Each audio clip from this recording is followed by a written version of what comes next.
Hello students, देखो last class P block में हम लोगों ने ऑक्सीजन फैमिली को खत्म किया था और आज हम लोगों को स्टार्ट करना है विद हेलोजन फैमिली और डिस्कस करना है उनकी कुछ प्रॉपर्टीज को, कौन कौन से कंपाउंड्स हमको हेलोजन फैमिली में डिस्कस करने हैं। तो स्टार्ट करते with our next family that is called halogen family.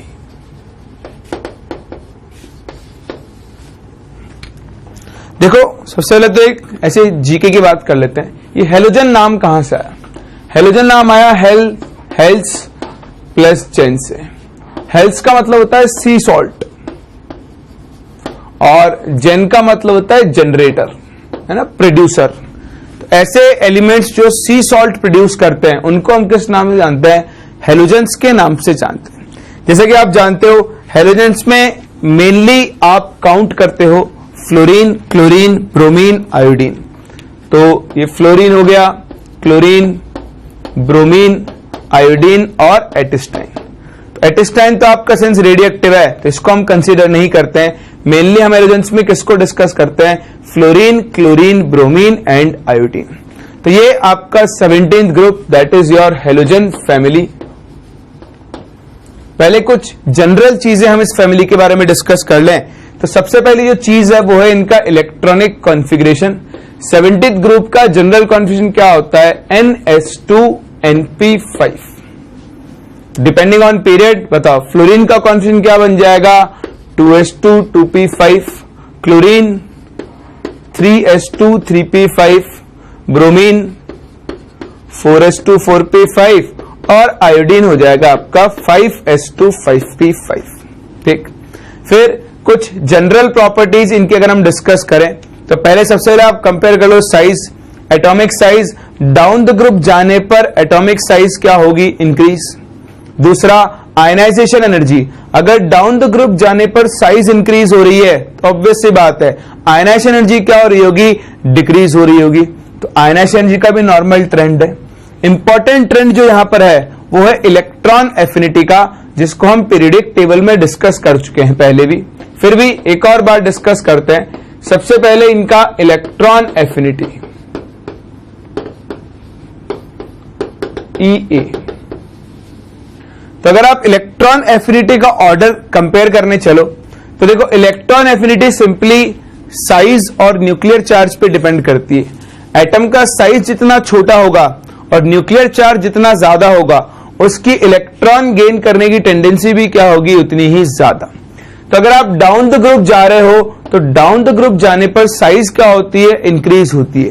तो जो इनका एक्सपेक्टेड ऑर्डर है इलेक्ट्रॉन एफिनिटी का, वो एक्सपेक्टेड ऑर्डर क्या होना चाहिए? सबसे ज्यादा फ्लोरीन, फिर कौन आएगा? क्लोरीन, फिर आएगा आपका ब्रोमीन और सबसे लास्ट में कौन आना चाहिए? आयोडीन।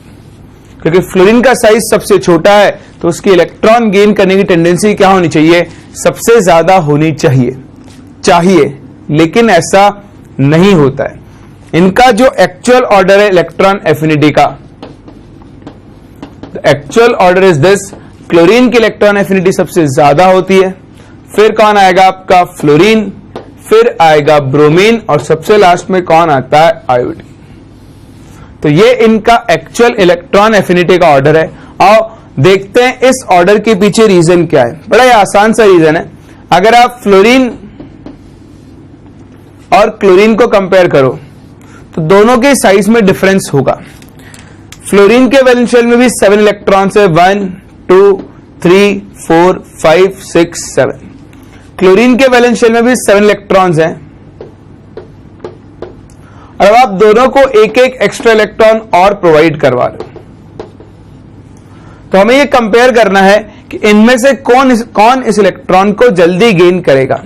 देखो थ्योरेटिकल पॉइंट ऑफ व्यू से देखें तो फ्लोरीन छोटा है साइज में। अगर फ्लोरीन साइज में छोटा है तो इसकी इलेक्ट्रॉन गेन करने की टेंडेंसी क्या होनी चाहिए? ज्यादा। लेकिन अगर हम सिर्फ साइज को फैक्टर माने तो हम यहां पर इलेक्ट्रॉन्स के बीच में होने वाले रिपल्शन को कंसीडर नहीं कर रहे हैं। लेकिन एक्चुअल में जब एक इलेक्ट्रॉन फ्लोरीन से अटैच होने जाएगा तो देखो ये जो वैलेंस शेल में 7 इलेक्ट्रॉन्स प्रेजेंट है, ये 7 इलेक्ट्रॉन्स इस आने वाले इलेक्ट्रॉन के ऊपर ज्यादा रिपल्शन अप्लाई करेंगे। क्यों? क्योंकि फ्लोरीन का साइज छोटा है, ये इलेक्ट्रॉन्स बहुत पास पास में है, पहले से ही इनमें बहुत ज्यादा रिपल्शन है, तो जब एक और नया इलेक्ट्रॉन आएगा तो उस नए इलेक्ट्रॉन पे रिपल्शंस क्या होंगे? और भी ज्यादा। वहीं अगर आप क्लोरीन के केस में बात करो, देखो क्लोरीन के केस में जो इलेक्ट्रॉन्स है उनके बीच में डिस्टेंस ज्यादा है। अगर उनके बीच में डिस्टेंस ज्यादा है तो इनके बीच में रिपल्शंस क्या होंगे? कम।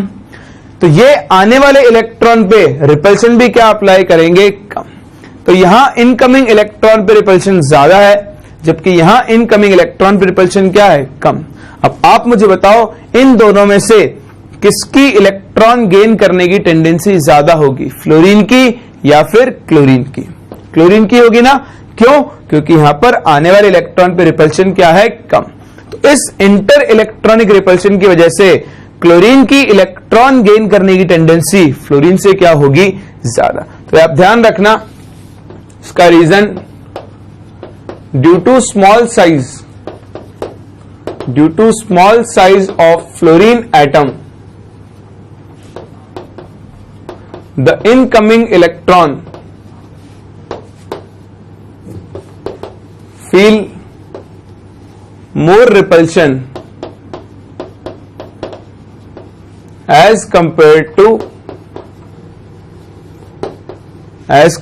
to chlorine, ठीक, and therefore electron affinity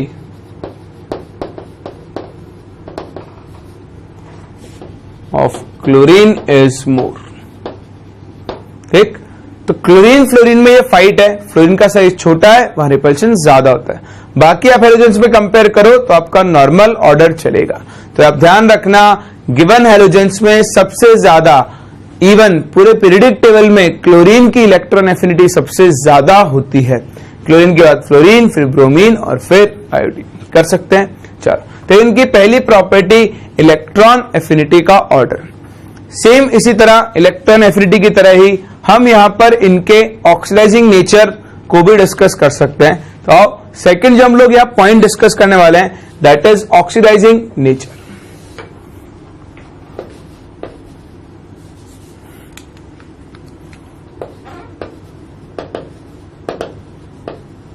oxidising character of halogens.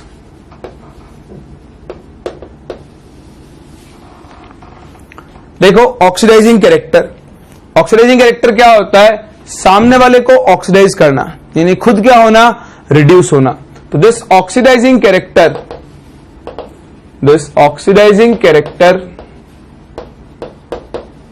Will be directly proportional to tendency to gain electron,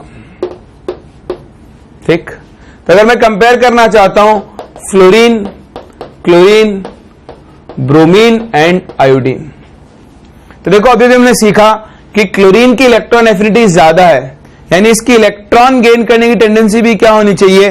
ज्यादा। तो जो इसका ऑक्सीडाइजिंग कैरेक्टर का एक्सपेक्टेड ऑर्डर है, वो ऑर्डर क्या होना चाहिए? क्लोरीन सबसे ज्यादा, फिर फ्लोरीन, फिर ब्रोमीन और फिर आयोडीन। किसके बेसिस पर? On the basis of electron affinity. अगर आप इलेक्ट्रॉन एफिनिटी के बेसिस पर कंपेयर करो तो क्लोरीन की इलेक्ट्रॉन गेन करने की टेंडेंसी क्या होनी चाहिए? ज्यादा। क्यों? क्योंकि इसकी इलेक्ट्रॉन एफिनिटी भी क्या है? सबसे ज्यादा। लेकिन एक्चुअली ऐसा नहीं होता है।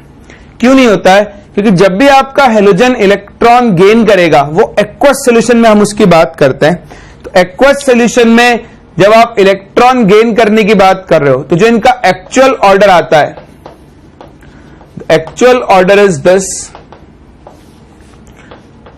Fluorine gas, chlorine, then bromine और सबसे लास्ट में कौन होता है? आयोडीन।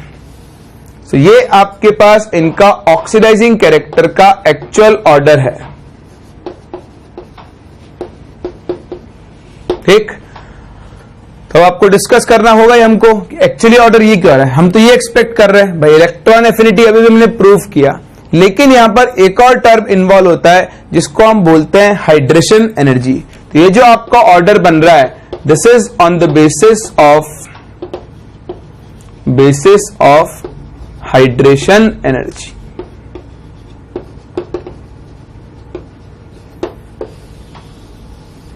तो एक बार आप ये ऑर्डर लिखो, फिर हम डिस्कस करते हैं और देखते हैं कि क्यों फ्लोरीन का ऑक्सीडाइजिंग कैरेक्टर क्लोरीन से ज्यादा है, जबकि होना क्लोरीन का ज्यादा चाहिए था।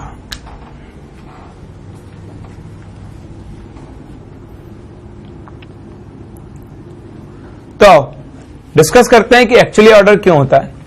देखो,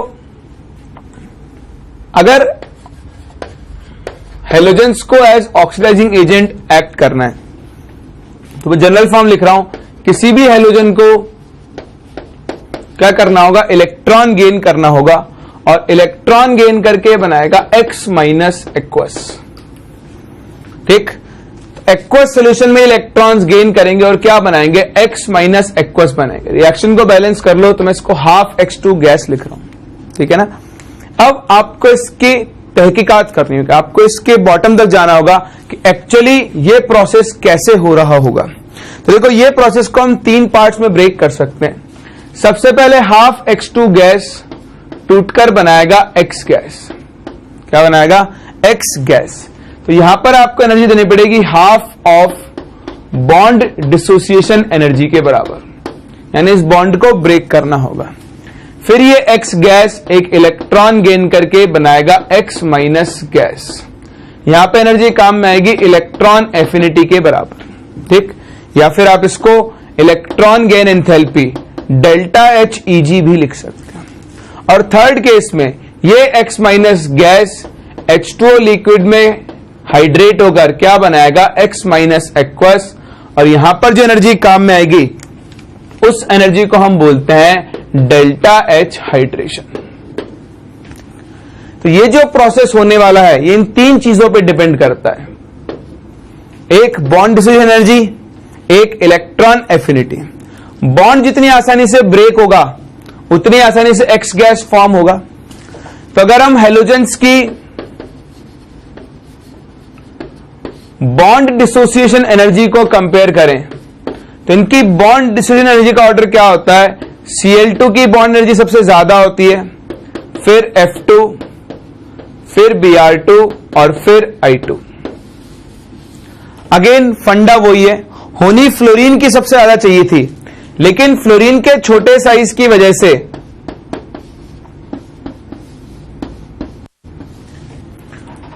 यहां पर जो इंटर इलेक्ट्रॉनिक रिपल्शन होगा, देखो 2 क्लोरीन एटम्स के बीच में ये बॉन्ड बन गया। फ्लोरीन का साइज छोटा है तो बॉन्ड लेंथ क्या होगी, कम। क्लोरीन का साइज बड़ा है तो बॉन्ड लेंथ क्या होगी, ज्यादा।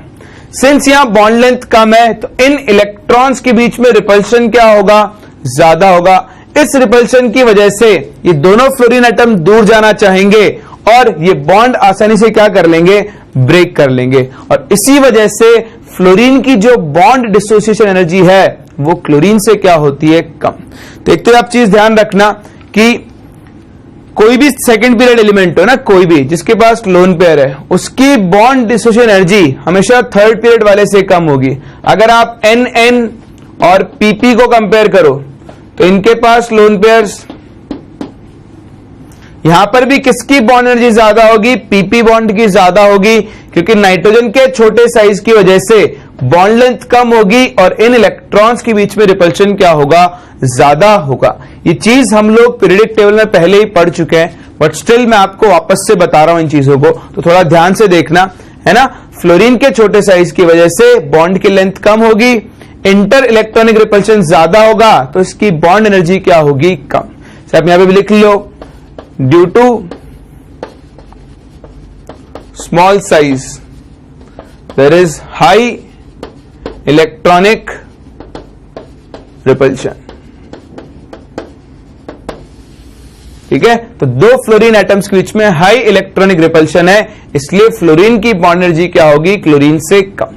ठीक, दूसरा फैक्टर है EA, तो आपने भी देखा कि क्लोरीन का EA सबसे ज्यादा होता है, फिर फ्लोरीन, फिर ब्रोमीन और फिर आयोडीन।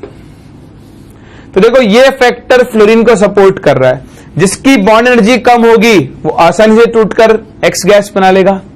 ये फैक्टर क्लोरीन को सपोर्ट कर रहा है, जिसकी इलेक्ट्रॉन एफिनिटी ज्यादा होगी वो आसानी से इलेक्ट्रॉन गेन करेगा। अब आपके पास वो मेन फैक्टर जो इस प्रोसेस को डिसाइड करता है, that is delta H hydration. यह है आपकी hydration energy.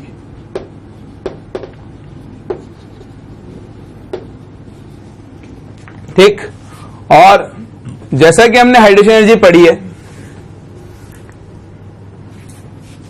Hydration energy directly depend करती है charge upon size ratio of ion. Ion पे चार्ज जितना ज्यादा और साइज जितना कम होगा उसकी हाइड्रेशन एनर्जी क्या होती है, उतनी ही ज्यादा। तो आप कंपेयर करो, आयन कौन कौन है यहां पर, ये बनाएगा F minus, Cl minus, Br minus and I minus. अगर मैं इनकी साइज का ऑर्डर देखूं तो साइज में सबसे छोटा है F माइनस। चार्ज तो देखो सब पर सेम है, अगर चार्ज सेम है तो हाइड्रेशन एनर्जी अब किस पे डिपेंड करेगी, साइज पे। तो since fluorine F minus ion का साइज सबसे छोटा है तो इसकी हाइड्रेशन एनर्जी क्या होगी, सबसे ज्यादा। अगर इसकी हाइड्रेशन एनर्जी सबसे ज्यादा होगी तो ये X माइनस एक्वस जो बन रहा है इसकी स्टेबिलिटी भी क्या होगी, सबसे ज्यादा। तो एक्वस सॉल्यूशन में F माइनस आयन सबसे ज्यादा स्टेबल है, इसलिए उसकी इलेक्ट्रॉन गेन करके F माइनस एक्वस बनाने की टेंडेंसी भी क्या होगी, सबसे ज्यादा। यानी इसकी इलेक्ट्रॉन गेन करने की टेंडेंसी सबसे ज्यादा होगी। अगर इसकी इलेक्ट्रॉन गेन करने की टेंडेंसी सबसे ज्यादा है तो इसका ऑक्सीडाइजिंग कैरेक्टर भी क्या होगा, सबसे ज्यादा। तो इंपॉर्टेंट चीज इस सबकी समरी क्या है कि ऑक्सीडाइजिंग कैरेक्टर ऑफ हैलोजेंस को मेनली आप किसके बेसिस पर डिसाइड करते हो, on the basis of hydration energy. जिस आयन की हाइड्रेशन एनर्जी जितनी ज्यादा होगी उसकी इलेक्ट्रॉन गेन करने की टेंडेंसी भी क्या होगी एक्वस सॉल्यूशन में, उतनी ही ज्यादा। तो हम सिंपल सा यहां पर एक रीजन लिख सकते हैं, that is due to small size of F minus ion, it has high hydration energy, due to which fluorine has a greater tendency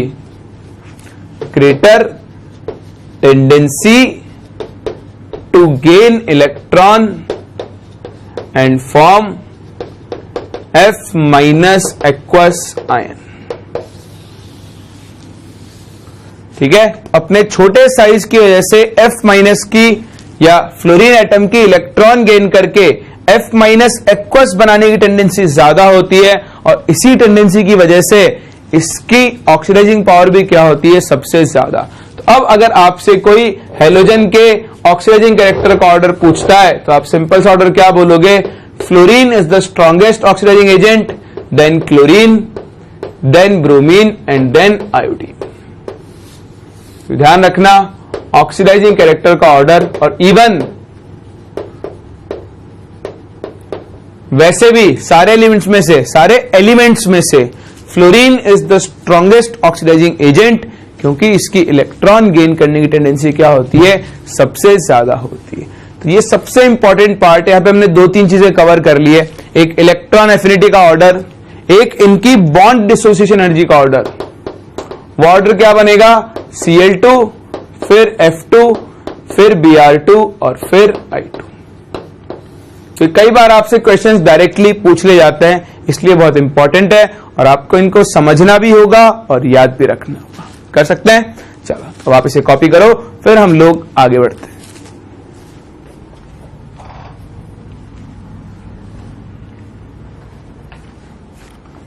फिर देखो आगे बढ़ते हैं और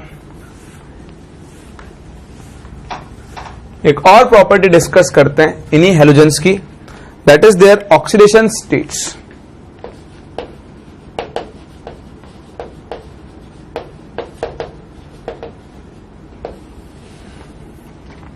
देखो, सिंस इनका जनरल कॉन्फ़िगरेशन NH2NP5 है, तो ये एक और इलेक्ट्रॉन गेन करके NH2NP6 यानी एक नोबल गैस कॉन्फ़िगरेशन अचीव करना चाहते हैं।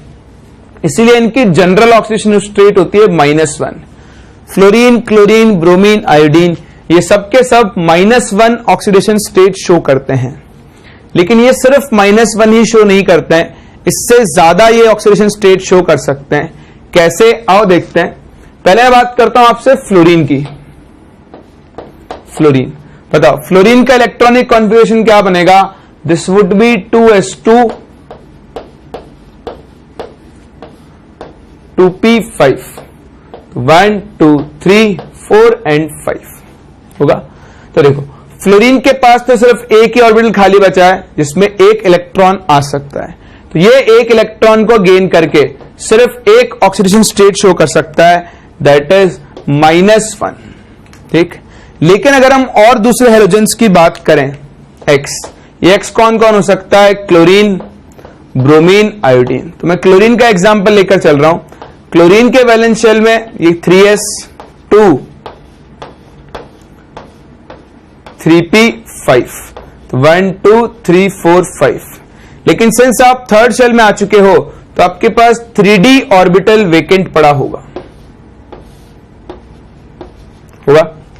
अब क्या होगा यहां पर? तो इसकी एक ही स्टेट पॉसिबल थी, इसकी जो ग्राउंड स्टेट है, ये अभी इसकी ग्राउंड स्टेट है। इसकी तीन या चार तरह की आपके पास एक्साइटेड स्टेट आ सकती है। जैसे फर्स्ट एक्साइटेड स्टेट, तो फर्स्ट एक्साइटेड स्टेट में क्या होगा? ये एक इलेक्ट्रॉन शिफ्ट होकर यहां पर आगे पहुंच जाए। तो जैसे ही एक इलेक्ट्रॉन यहां पर आगे पहुंचेगा, कॉन्फ़िगरेशन क्या बनेगा? 3s2 3p4 1 2 3 4 और एक इलेक्ट्रॉन कहां आ चुका होगा आपका? 3d। ठीक, ये एक इलेक्ट्रॉन और आ गया। अब ये अपने 3 इलेक्ट्रॉन्स को लूज कर सकता है, इलेक्ट्रॉन्स को, और कोवेलेंसी कितनी शो कर सकता है? 3। ऐसा बोल दो +3 ऑक्सीजन स्टेट भी शो कर सकता है। ठीक, इसी तरह से एक और एक्साइटेड स्टेट बनेगी, ये इलेक्ट्रॉन इधर शिफ्ट हो जाए।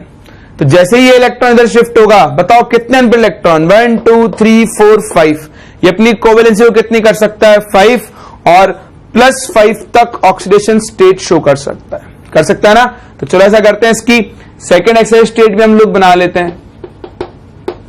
तो ये क्या बनेगी आपका? 3s2 3p3 और 3d में 2 अनपेड इलेक्ट्रॉन। तो टोटल 5 अनपेड इलेक्ट्रॉन हो गए, जिनको लूज करके ये +5 ऑक्सीडेशन स्टेट शो कर सकता है। अभी इसकी एक और ऑक्सीजन स्टेट पॉसिबल है, जब ये इस इलेक्ट्रॉन को भी एक्साइट करके आगे पहुंचा दे, तो इसको हम बोलेंगे इसकी थर्ड एक्साइटेड स्टेट। तो थर्ड एक्साइटेड स्टेट में क्या होगा? 3s में एक इलेक्ट्रॉन, 3p में ये 3 इलेक्ट्रॉन, और 3d में भी ये 3 इलेक्ट्रॉन्स। अब टोटल इसके पास 7 अनपेड इलेक्ट्रॉन आ चुके हैं, और अब ये +7 ऑक्सीडेशन स्टेट शो कर सकता है। तो काम की चीज क्या है? काम की ओवरऑल चीज ये है कि यहां पर आपके पास फ्लोरीन, क्लोरीन, ब्रोमीन, आयोडीन को अगर हम देखें, तो फ्लोरीन सिर्फ -1 ऑक्सीडेशन स्टेट शो कर सकता है, जबकि क्लोरीन, ब्रोमीन एंड आयोडीन -1 0 +1 +3 +5 +7 ये सारी ऑक्सीडेशन स्टेट शो कर सकते हैं। तो ये डिफरेंस है। आपको फ्लोरीन जब भी मिलेगा वो हमेशा -1 स्टेट में मिलेगा, लेकिन क्लोरीन, ब्रोमीन, आयोडीन ये सब और दूसरी ऑक्सीडेशन स्टेट्स भी शो कर सकते हैं, क्योंकि इनके पास वैकेंट डी ऑर्बिटल्स हैं जहां पर ये और अनपेड इलेक्ट्रॉन क्रिएट कर सकते हैं। ठीक, ये हुई इनकी ऑक्सीडेशन स्टेट्स की बात। फर्दर हम लोग डिस्कस कर सकते हैं acids formed by halogens. Halogens 2 तरह के एसिड्स बनाते हैं, एक जिनको हम बोलते हैं हाइड्रा एसिड्स और दूसरे जिनको हम बोलते हैं ऑक्सी एसिड्स। तो ऑक्सीडेशन स्टेट के बाद हम डिस्कस करते हैं एसिड्स फॉर्म्ड बाय हैलोजेंस।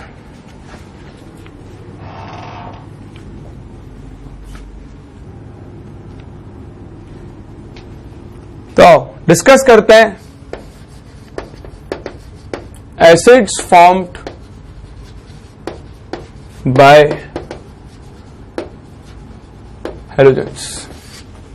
ठीक, तो देखो आपके जो हैलोजेंस एसिड्स बनाते हैं ये दो तरह के एसिड्स फॉर्म करते हैं मेनली, एक हाइड्रा एसिड्स और दूसरे ऑक्सी एसिड्स। ठीक, तो हाइड्रा एसिड्स क्या होते हैं? जिनमें सिर्फ हाइड्रोजन होती है, जबकि ऑक्सी एसिड्स कौन से होते हैं? जिनमें हाइड्रोजन और ऑक्सीजन दोनों प्रेजेंट होते हैं। तो ये HX टाइप के हाइड्रा एसिड्स की एक सीरीज बनाते हैं, that is HF, HCl, HBr and HI। तो ये आपके हाइड्रा एसिड्स हैं और ये तो आप जानते होंगे कि इनका एसिडिक स्ट्रेंथ का ऑर्डर क्या होगा। तो क्या आप मुझे इन चारों का एसिडिक स्ट्रेंथ ऑर्डर बता सकते हो? देखो आप लोगों ने सीखा है एसिडिक स्ट्रेंथ इलेक्ट्रोनेगेटिविटी पे डिपेंड करती है। इन चारों में से बताओ सबसे ज्यादा इलेक्ट्रोनेगेटिव कौन है? फ्लोरीन। तो जो फ्लोरीन है ये HF है। फ्लोरीन इस बॉन्ड के इलेक्ट्रॉन्स को अपनी तरफ पुल करेगा तो उसकी इस बॉन्ड को ब्रेक करके H+ रिलीज करने की टेंडेंसी क्या होगी? सबसे ज्यादा। तो फ्लोरीन की हाई इलेक्ट्रोनेगेटिविटी होने की वजह से ये जो आपका HF है ये सबसे स्ट्रॉन्ग एसिड होगा। और बताओ इसका ऑर्डर क्या बनेगा? इनके एसिडिक स्ट्रेंथ का ऑर्डर बनेगा HF इज द स्ट्रॉन्गेस्ट, फिर कौन आएगा? HCl, फिर कौन आएगा? HBr और फिर कौन आएगा? HI। So this is our acidic strength order on the basis of electronegativity। Clear है? लेकिन ये ऑर्डर गलत होता है, ठीक है ना? ध्यान रखना, पहली बार जब आप इसको देखोगे तो आप हमेशा इसको अंदर से आवाज आएगी आपके अंदर से कि इलेक्ट्रोनेगेटिविटी से मैं कंपेयर कर लूं। अब आपको ये चीज ध्यान रखनी है, हेलोजन एसिड्स मैं आपको पहले बता चुका हूं ना, जब ऑक्सीजन फैमिली मैंने डिस्कस की थी तब भी बता चुका हूं मैं आपको, इनकी एसिडिक स्ट्रेंथ को आपको बॉन्ड एनर्जी से कंपेयर करना है। किससे कंपेयर करना है? बॉन्ड एनर्जी के बेसिस पर। तो आओ देखते हैं, फ्लोरीन, क्लोरीन, ब्रोमीन, आयोडीन, ये छोटू सा फ्लोरीन और ये छोटू सा हाइड्रोजन। ठीक, हाइड्रोजन तो सब जगह सेम है, तो क्लोरीन की साइज फ्लोरीन से क्या होगी? बड़ी। ब्रोमीन की साइज और बड़ी, और आयोडीन का साइज तो सबसे ही बड़ा होगा। तो आप देखो ये ClH बॉन्ड, ये BrH बॉन्ड और ये IH बॉन्ड। अगर आप बॉन्ड स्ट्रेंथ देखो तो ये सबसे लेंथ में सबसे बड़ा बॉन्ड है। अगर इसकी बॉन्ड लेंथ ज्यादा है तो इस बॉन्ड की स्ट्रेंथ क्या होगी? बहुत कम। तो होता क्या है, इन हेलोजन एसिड्स के अंदर जैसे जैसे बॉन्ड मतलब एटम का साइज बढ़ रहा है वैसे वैसे बॉन्ड लेंथ क्या होती है? बढ़ती है। और बॉन्ड लेंथ बढ़ती है तो बॉन्ड की स्ट्रेंथ क्या होती जाती है? कम। यानी अगर आप HF बॉन्ड और HI बॉन्ड को कंपेयर करो तो ये बॉन्ड ज्यादा आसानी से ब्रेक होगा। अगर ये आसानी से ब्रेक होगा तो यहां से H+ क्या होगा? ज्यादा जल्दी रिलीज होगा। इसीलिए इन एसिड्स की एसिडिक स्ट्रेंथ का जो एक्चुअल ऑर्डर बनेगा वो एक्चुअल ऑर्डर क्या होगा? HF is the least strongest, मतलब सबसे कम एसिडिक स्ट्रेंथ होगी HF की, फिर HCl, फिर HBr और सबसे लास्ट में कौन आएगा? HI। तो ये इनका एक्चुअल एसिडिक स्ट्रेंथ ऑर्डर है और ये किसके बेसिस पर है? On the basis of bond dissociation energy. तो सिंस HI बॉन्ड सबसे आसानी से ब्रेक होगा तो उसकी एसिडिक कैरेक्टर क्या होंगे? सबसे ज्यादा होंगे। ध्यान रखना, बहुत इंपॉर्टेंट है। ऑलमोस्ट दूसरी या तीसरी बार हम इस चीज को डिस्कस कर रहे हैं। ठीक, चलो कॉपी करो, फिर हम बात करते हैं ऑक्सी एसिड्स की।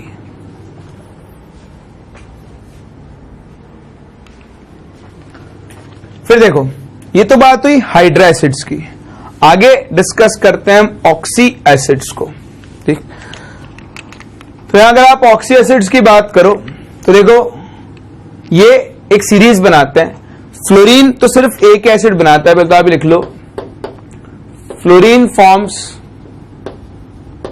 Only one oxy acid, that is HOF। इसको हम बोलते हैं हाइपोफ्लोरस एसिड।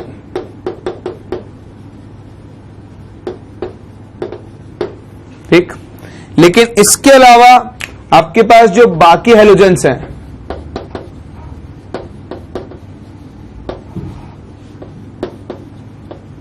ये बनाते हैं, एक तो ये HOX, एक ये बनाते हैं HXO2, एक ये बनाते हैं HXO3 एंड HXO5। ठीक, तो इस तरह से आपके पास एक पूरी सीरीज बनाते हैं ऑक्सी एसिड्स की। देखो ये आपके पास HXO4 आएगा, सॉरी 5 नहीं आएगा, HXO4।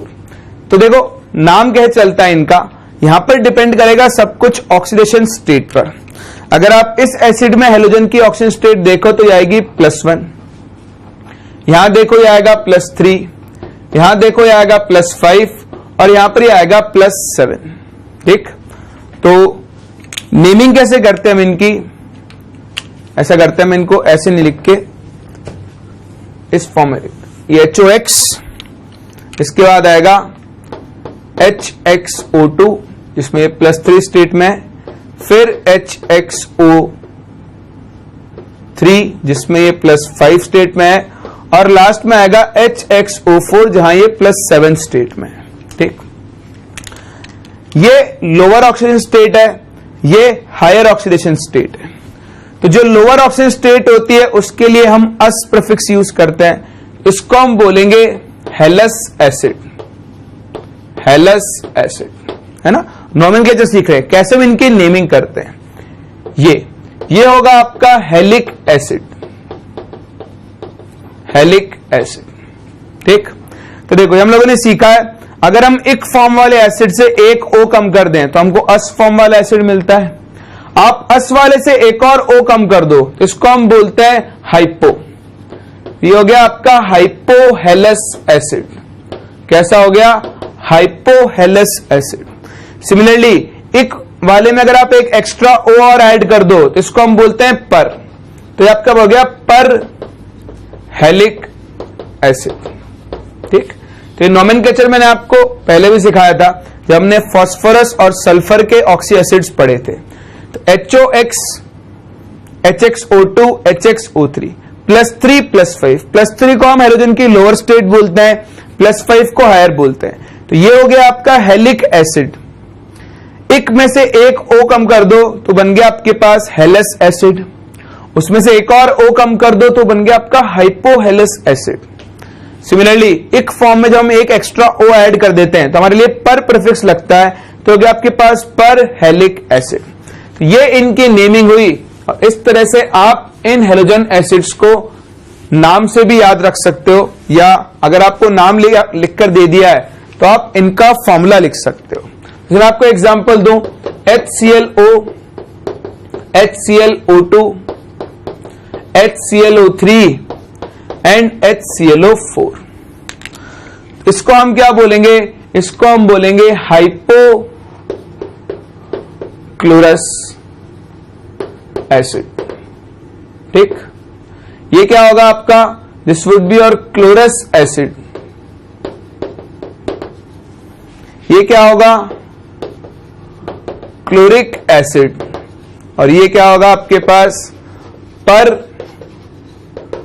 क्लोरिक एसिड लिख सकते हैं। ये सब के सब मोनोबेसिक एसिड्स हैं, यानी सब एक एक H+ देंगे। तो एक H+ रिमूव करने के बाद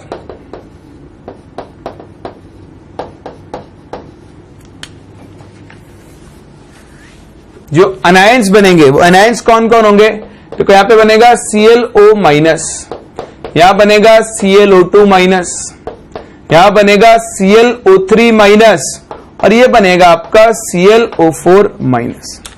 तो एसिड के नाम से ही आप इनके नाम प्रिंट कर सकते हो। हाइपोक्लोरस एसिड, यह है आपका हाइपोक्लोरस आयन।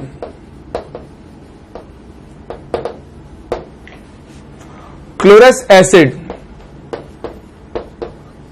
तो ये आपके पास हो गया क्लोरस आयन। क्लोरिक एसिड, तो इसको हम बोलते हैं क्लोरेट आयन,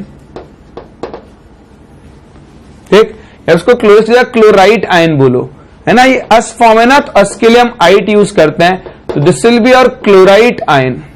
तो ये क्लोराइट और ये आपका क्लोरेट, और ये होगा आपका पर क्लोरेट आयन, ठीक। तो इस तरह से आपको एसिड्स की नेमिंग आनी चाहिए और उनके आयंस की भी नेमिंग आनी चाहिए। आयंस की नेमिंग से आप कंपाउंड्स की नेमिंग कर सकते हो।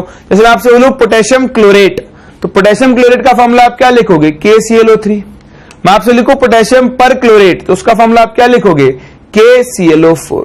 तो इस तरह से ये आपके पास ऑक्सी एसिड्स की सीरीज है, जिनमें ये 4 तरह के अलग अलग एसिड्स बनते हैं। फर्दर हम इनकी स्ट्रक्चर भी ड्रॉ कर सकते हैं, बड़ा ही आसान है स्ट्रक्चर ड्रॉ करना। तो देखो, ये सबके सब मोनोबेसिक एसिड्स हैं, यानी सब एक H+ देंगे। तो हर एक एसिड में, चलो मैं क्लोरीन वाले एग्जांपल लेता हूं, एक OH ग्रुप तो प्रेजेंट होगा ही होगा। तो एक OH ग्रुप प्रेजेंट है, बाकी आपको बैलेंसिंग करनी है ऑक्सीजन के थ्रू। तो देखो, एक OH हो गया, क्लोरीन के वैलेंस शेल में 7 इलेक्ट्रॉन्स होते हैं, तो इसके पास 3 लोन पेयर बच जाएंगे। ये हो गया आपका क्लोरस एसिड। इससे एक H+ हटा दो, तो माइनस लगा के आप क्लोराइड, हाइपोक्लोरस या हाइपोक्लोराइट बोलो इसको भी, ये आपका हाइपोक्लोरस आयन नहीं होगा, this would be hypochlorite, hypochlorite ion, है ना। जब अस फॉर्म होती है तो हम आइट यूज करते हैं। जैसे आप बोलते हो सल्फ्यूरस SO3, H2SO3, तो SO3 क्या होता है, सल्फाइट आयन होता है आपके पास। तो अस फॉर्म के लिए आइट प्रीफिक्स और इक फॉर्म के लिए हम एट प्रीफिक्स यूज करते हैं। ये हाइपोक्लोराइट आयन, ये क्लोराइट आयन, ये क्लोरेट आयन और ये आपका परक्लोरेट आयन। तो ये हो गए आपके हाइपोक्लोराइट आयन के स्ट्रक्चर। अगर आप यहां से एक H+ हटा के माइनस लगा दो, कर लोगे ना। चलो दूसरा HClO2, HClO, एक O तो आ गया, दूसरे O को आप डबल बॉन्ड से जोड़ दो, अब इसके पास 2 लोन पेयर रह गए, ठीक। फर्दर आप यहां पर हाइब्रिडाइजेशन निकालकर इनकी स्ट्रक्चर बना सकते हो। इसकी स्ट्रक्चर लीनियर होगी, हाइब्रिडाइजेशन आएगा sp3, यहां पर भी हाइब्रिडाइजेशन आएगा sp3 और इसकी ज्योमेट्री होगी बेंट और एंगुलर। हाइब्रिडाइजेशन निकालना सिखाया ना मैंने आपको, है ना, बॉन्डिंग में सीखा हमने। ये एक सिग्मा बॉन्ड, डबल बॉन्ड है, इसमें एक सिग्मा एक पाई, तो 1 सिग्मा, एक सिग्मा ये रहा, 2 सिग्मा, 2 लोन पेयर, 2 और सिग्मा, टोटल 4 सिग्मा, यानी sp3 हाइब्रिडाइजेशन। सिमिलरली HClO3, तो HClO3 की स्ट्रक्चर कैसे बनेगी, एक डबल बॉन्ड O, ये दूसरा डबल बॉन्ड O और एक लोन पेयर। अगेन ये sp3 हाइब्रिडाइजेशन होगा और इसकी जो ज्योमेट्री होगी वो होगी पिरामिडल। तो मैं आपको इसकी पिरामिडल ज्योमेट्री बना के दिखाता हूं। देखो, ये क्लोरीन, ये एक लोन पेयर, इधर एक OH group, double bond O, double bond. तो ये भी sp3 हाइब्रिडाइजेशन है, लेकिन इसकी ज्योमेट्री कैसी होगी, पिरामिडल। और ऐसे बनेगा HClO4, तो एक OH ग्रुप और बाकी सारे डबल बॉन्ड O। ये भी sp3 हाइब्रिडाइजेशन है और इसकी ज्योमेट्री कैसी आएगी, this would be having tetrahedral geometry, ठीक। तो ये हुए आपके ऑक्सी एसिड्स, इनके नाम, इनके रिस्पेक्टिव एनाइंस के नाम और इनकी स्ट्रक्चर और उनके अंदर प्रेजेंट हाइब्रिडाइजेशन।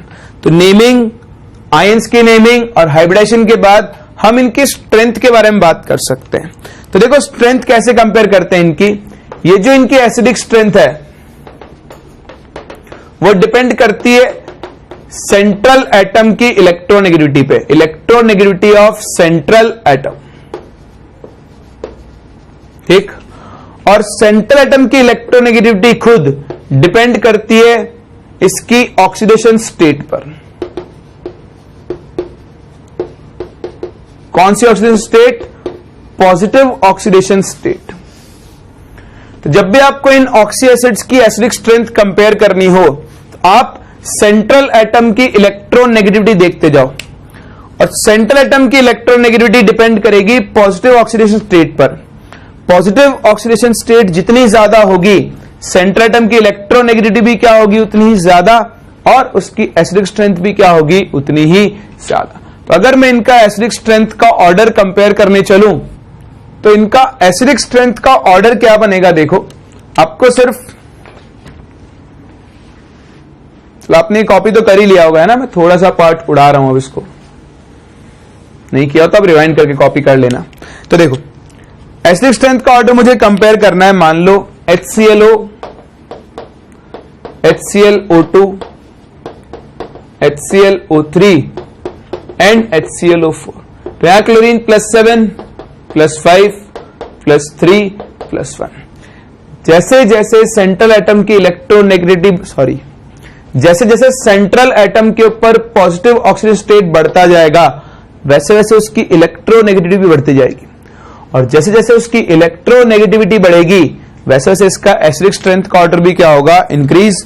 तो इनमें सबसे ज्यादा एसिडिक कौन होगा, HClO4, फिर HClO3, फिर HClO2, और लास्ट में कौन आएगा, HClO।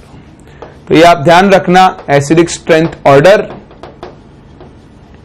Of these oxy acids of halogens. ठीक, चलो तो ये हमने डिस्कस किए दो टाइप के एसिड्स ऑफ दीज हेलोजेंस, एक हाइड्रा एसिड्स और दूसरे क्या है आपके ऑक्सी एसिड्स।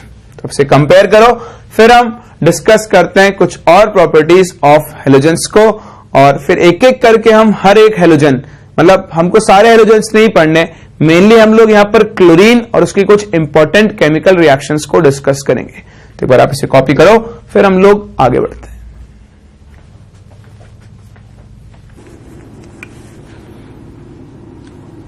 तो देखो एक और टाइप ऑफ कंपाउंड्स डिस्कस करते हैं हम यहां पर, that is oxides. Oxides of halogens अगर आप यहां डिस्कस करो तो देखो अगेन फ्लोरीन सिर्फ दो ही तरह के ऑक्साइड्स बनाता है। तो fluorine forms only two types of oxides, एक OF2 और दूसरा आपका O2F2। ठीक, तो OF2 में क्या होगा, ऑक्सीजन, फ्लोरीन, फ्लोरीन, और ये F2O2FOOF। ठीक, यहां ऑक्सीजन के पास वही दो लोन पेयर्स, यहां भी ऑक्सीजन के पास दो लोन पेयर्स, यहां भी ऑक्सीजन के पास दो लोन पेयर्स, है ना। सिंस यहां फ्लोरीन ज्यादा इलेक्ट्रोनेगेटिव है, तो ध्यान देना आप, फ्लोरीन इलेक्ट्रॉन्स को अपनी तरफ पुल करेगा, इसलिए यहां पर ऑक्सीजन का ऑक्सीडेशन नंबर होगा +2, जबकि दोनों फ्लोरीन का कितना होगा, -1। सिमिलरली इस कंपाउंड में भी ये फ्लोरीन इस ऑक्सीजन से इलेक्ट्रॉन लेगा, इस पर माइनस चार्ज, इस पर +1। सिमिलरली ये इसको एक इलेक्ट्रॉन देगा, -1 +1। तो इन दोनों तरह के ऑक्साइड्स में सिंस फ्लोरीन ज्यादा इलेक्ट्रोनेगेटिव है, तो ऑक्सीजन का ऑक्सीडेशन नंबर होगा +2 +1 +1। इसे आपको याद नहीं रखना है, ये सब आपने सीखा हुआ है कैसे हम ऑक्सीडेशन नंबर निकालते हैं, है ना, रिडॉक्स रिएक्शंस के अंदर। खैर फर्दर, फ्लोरीन तो दो ही टाइप के ऑक्साइड्स बनाता है, लेकिन बाकी हेलोजेंस दूसरे ऑक्साइड्स भी बनाते हैं। So other halogens form various oxides in different oxidation states. ठीक, तो अलग अलग ऑक्सीडेशन स्टेट्स में ये अलग अलग तरह के ऑक्साइड्स बनाते हैं। तो जैसे मैं आपसे एग्जांपल लेकर चलूं, मैं क्लोरीन का एग्जांपल लेकर चल रहा हूं, बाकी सारे ऑक्साइड्स भी ऐसे ही, बाकी सारे हेलोजेंस भी ऐसे ही ऑक्साइड्स फॉर्म करेंगे। जैसे क्लोरीन का पहला ऑक्साइड है Cl2O, यहां पे क्लोरीन +1 स्टेट में होगा। उसके अलावा Cl2O3 जहां पर क्लोरीन +3 स्टेट में है। उसके अलावा Cl2O5 जहां पर क्लोरीन +5 स्टेट में है, और Cl2O7 जहां पर क्लोरीन +7 स्टेट के अंदर होगा।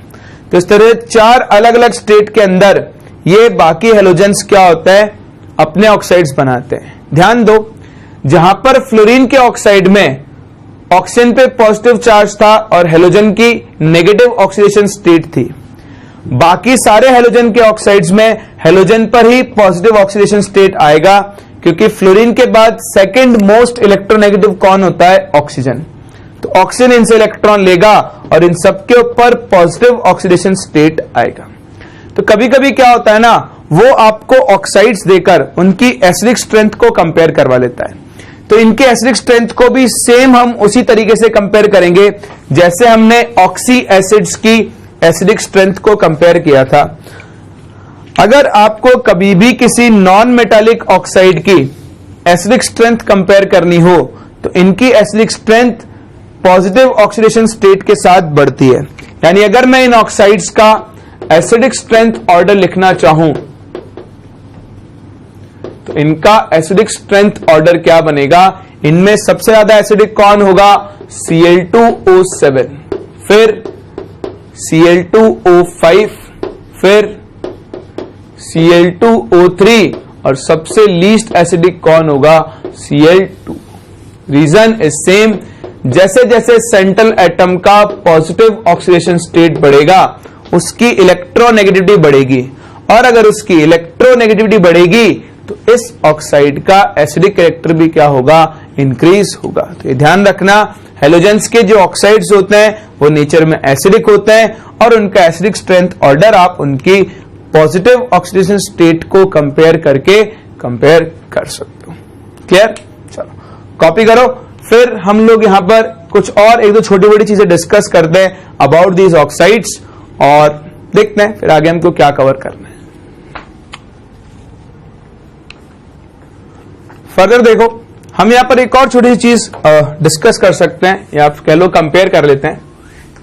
ये तो हमने देख लिया है कि फ्लोरीन को छोड़कर बाकी आपके सारे हेलोजेंस इसी टाइप के ऑक्साइड्स बनाएंगे। आप स्टेबिलिटी ऑफ ऑक्साइड्स कंपेयर कर सकते हो। Stability of oxides formed by halogens. तो आप ध्यान रखना, ये जो अलग अलग ऑक्साइड्स बनाएंगे इनका स्टेबिलिटी ऑर्डर ऐसा वेरी करता है। आयोडीन के ऑक्साइड सबसे ज्यादा स्टेबल होते हैं, फिर क्लोरीन और सबसे कम किसके होते हैं? ब्रोमीन। ठीक है, तो ये जो आपके पास अलग अलग सीरीज बन रही है ऑक्साइड्स की, ये सबसे ज्यादा स्टेबल किसके लिए होंगे? आयोडीन के लिए, क्लोरीन के लिए उससे कम स्टेबल, और ब्रोमीन के लिए तो बहुत ही कम स्टेबल होते हैं, नॉर्मल टेम्परेचर पे भी एग्जिस्ट नहीं करते, रूम टेम्परेचर से कम टेम्परेचर पर ब्रोमीन के ऑक्साइड्स एग्जिस्ट करते हैं। तो ये ऑर्डर आपको एज इट इज याद रखना है, ठीक, कि जो I2 के आयोडीन के ऑक्साइड्स हैं, oxides of iodine are solids and stable. ठीक, जैसे आपका I2O3 है, I2O5 है, ये सॉलिड ऑक्साइड्स हैं और ये क्या होते हैं? सबसे ज्यादा स्टेबल होते हैं। वहीं पे oxides of chlorine are more reactive and show explosive reactions.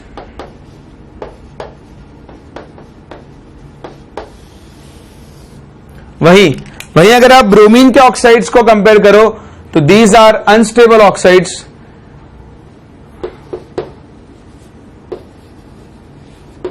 Only stable at low temperatures.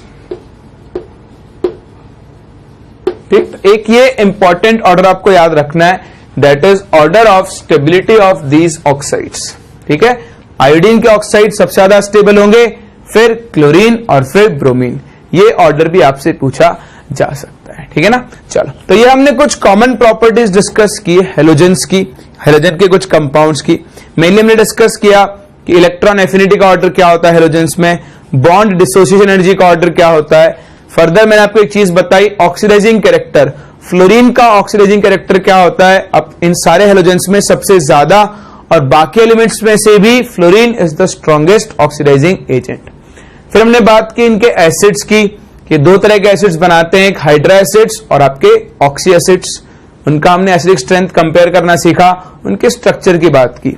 और लास्ट ये कुछ common oxides of these halogens. तो अलग अलग ऑक्साइड्स बनाते हैं, जहां पर फ्लोरीन 2 ही ऑक्साइड्स बनाता है, बाकी हेलोजेंस ये 4 ऑक्साइड्स बनाते हैं, जिनमें हेलोजन का ऑक्सीडेशन स्टेट अलग अलग होता है। ठीक, चलो आज हम यहीं तक कंप्लीट कर रहे हैं। आज हमने कुछ कॉमन प्रॉपर्टीज पढ़ी है हेलोजेंस की। नेक्स्ट क्लास हम इंडिविजुअल हेलोजन पे मूव करेंगे और उसमें भी मेनली हम कंपाउंड्स डिस्कस करेंगे क्लोरीन के, जो हमारे सबसे ज्यादा काम में आते हैं, कि क्लोरीन की रिएक्टिविटी, उसकी कुछ इंपॉर्टेंट रिएक्शंस जो आपको याद रखनी है। तो मिलते हैं नेक्स्ट क्लास और यहां से हम आगे कंटिन्यू करते हैं।